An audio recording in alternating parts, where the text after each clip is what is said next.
Chers amis, dimanche 9 juin 2024, c'est déjà la 10e fois que les Français seront appelés à se rendre au bureau de vote pour élire leurs représentants au Parlement européen. Or, et assez paradoxalement, plus l'Europe a pris une place importante dans leur vie, et moins nos compatriotes ont pris part à cette élection. Après un niveau record de participation de 62% en 1979, nous avions atteint un niveau de participation historiquement bas en 2014 avec 42%, avant de remonter à un Français sur deux qui avait pris part à l'élection de 2019.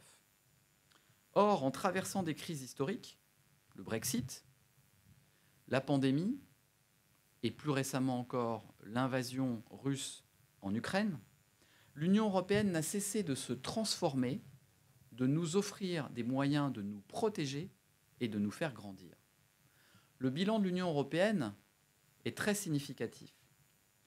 L'Union européenne, c'est 70 ans de paix ininterrompue jusqu'en 2022.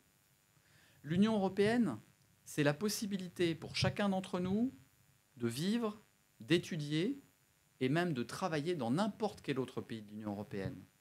L'Union européenne, on l'oublie trop souvent, c'est le plus grand marché unique du monde.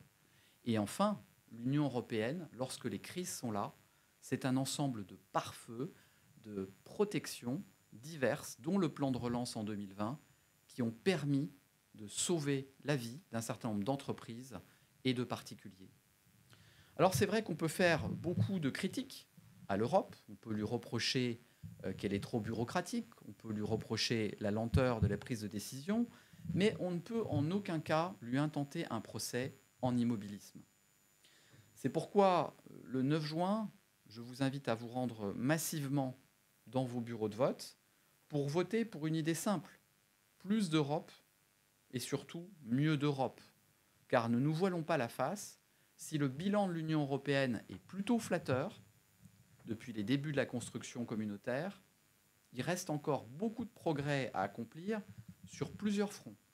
Le premier front, c'est d'abord d'être capable de construire une Europe davantage souveraine, qui garantisse la souveraineté des peuples, une souveraineté industrielle, numérique, mais également alimentaire. On en a vu l'importance à l'occasion de la dernière crise agricole. Une Europe souveraine, mais une Europe également puissance, qui ne s'abrite pas seulement derrière le parapluie militaire américain, mais qui soit capable de se doter d'une force autonome, de se projeter et finalement de résister à d'éventuelles agressions extérieures. Et enfin, l'Europe que nous voulons bâtir demain, c'est une Europe humaniste, pluraliste, tournée vers l'éducation, la science et évidemment le progrès.